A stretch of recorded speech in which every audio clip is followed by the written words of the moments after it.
Hello, my dear ones.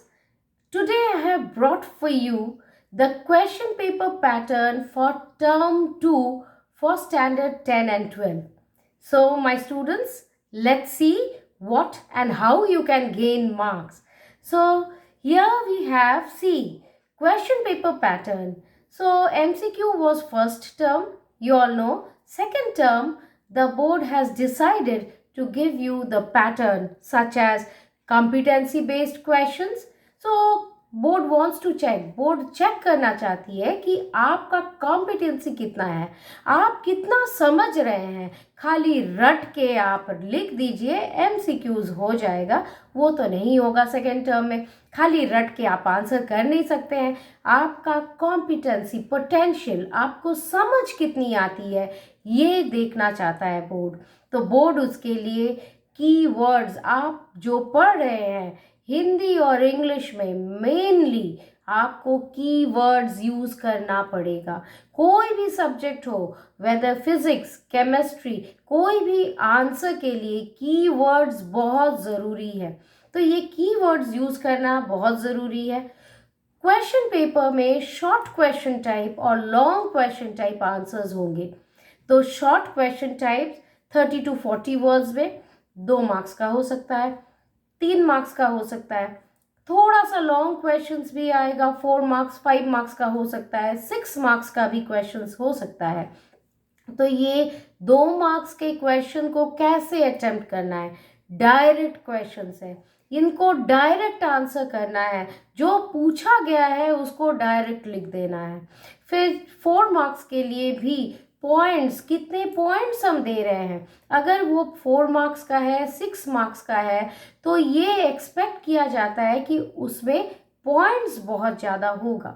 अगर points आप ठीक तरह से देते हैं, कीवर्ड्स के साथ यूज़ करते हैं, तो आपको मार्क्स अच्छा मिलेगा।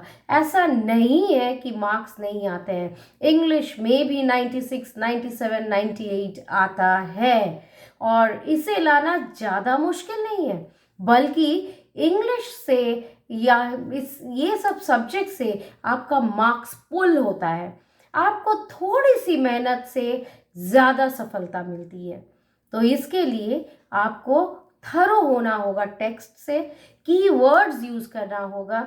लॉन्ग आंसर्स को, हाँ, अगर वो 6 मार्क्स 5 मार्क्स 6 मार्क्स का क्वेश्चंस है तो उसको आपको 120 वर्ड्स 150 वर्ड्स हो सकता है, उसको वैसे ही अटेम्प्ट करना है।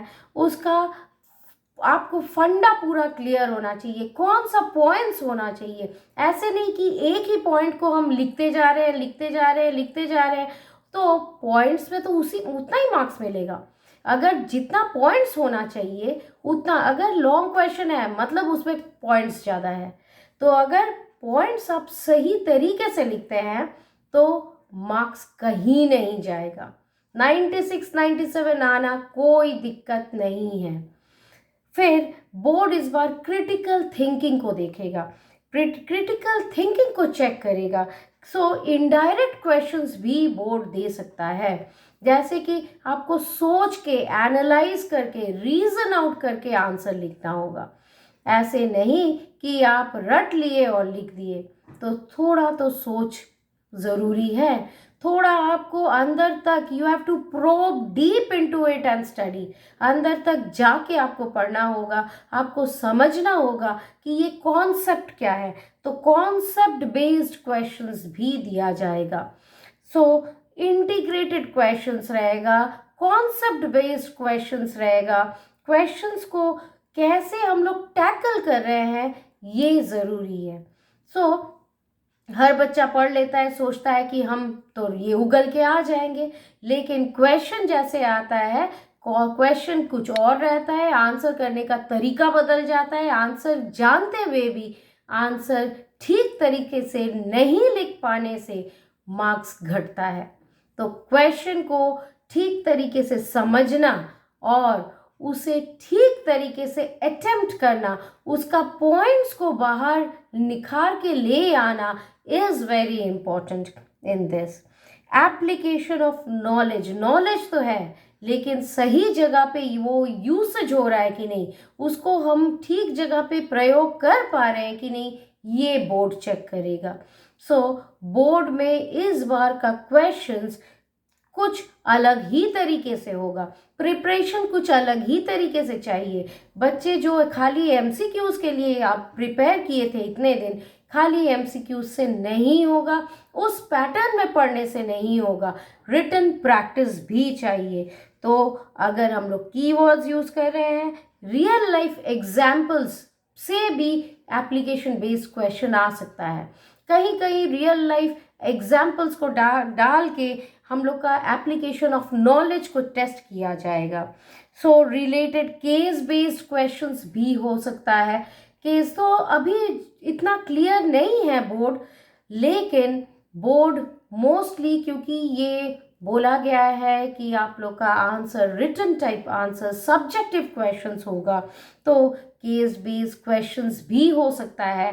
तो हम लोग को short type, very short type, long type answers के लिए, हर चीज के लिए हम लोग को रेडी रहना होगा।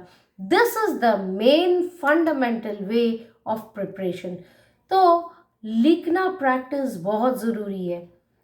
इस दौरान हम लोगों ने देखा है कि बच्चों का लिखना छूट गया है, तो लिखने की प्रैक्टिस बहुत ज़रूरी है, क्योंकि उस समय ब्रेन नहीं खुलेगा। अभी से अगर आप प्रैक्टिस नहीं कीजिएगा कि क्या लिखना है, कैसे लिखना है, कैसे स्टार्ट करना है, उसका एंडिंग कैसे करना है। स्टार्टिंग, इंग्लिश जैसा सब्जेक्ट में स्टार्टिंग और एंडिंग मायने रखता है, उसमें बहुत ज़्यादा स्ट्रेस या फोकस देना ज़रूरी होता है।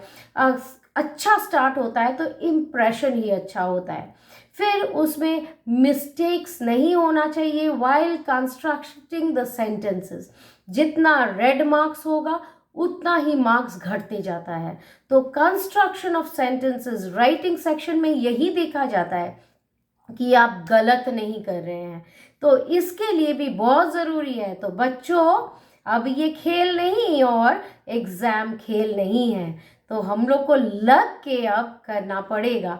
तो बच्चों, आप इस चीज़ को ध्यान में रखते हुए पढ़ाई उसी तरह से करें कि आप लोग का मार्क्स फैक्ट हो, so that you can get a lot of marks and this can pull up your percentage for a better result and for better admission in different places.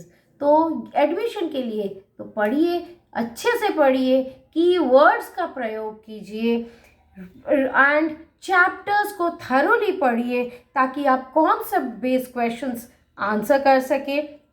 Critical thinking, direct answer ना हो के critical thinking, आपको सोच के answer लिखना पड़ेगा। आपका application होगा, इट इज़ कॉम्पिटेंसी बेस्ड, आपके अंदर कितना पोटेंशियल है, आप कितना कॉम्पिटेंट है, ये आपको प्रूव करेगा। जैसे कि आप लोग का कोई भी कॉम्पिटिटिव एग्जाम्स के लिए रेडी होते हैं, तो बेस्ट जो रहता है उसी हिसाब से उन लोग को सिलेक्ट किया जाता है, उसी हिसाब से आपका कॉम्पिटेंसी होना चाहिए टू आंसर द क्वेश्चंस। आपका कॉम्पिटेंसी जितना होगा, आप जितना अच्छी तरीके से इसको पढ़े होंगे, उसी तरह से आप आंसर कर पाएंगे। अगर खाली कोई भी गाइड बुक से जस्ट एक थरो रीडिंग देके या फिर समरी रीडिंग देके आप चले जाते हैं, तो शायद इस बार आंसर करना मुश्किल हो जाएगा। आंसर डेप्थ तक पढ़िए, आंसर पढ़ के क्वेश्चन को रीजन आउट करके सोच के लिखने का कोशिश कीजिए, इसी से आपका मार्क्स आएगा। So there is no shortcut to success, please do not search for it, please पढ़िए और अच्छे नंबर ले आइए। I hope all the best for you children. Thank you.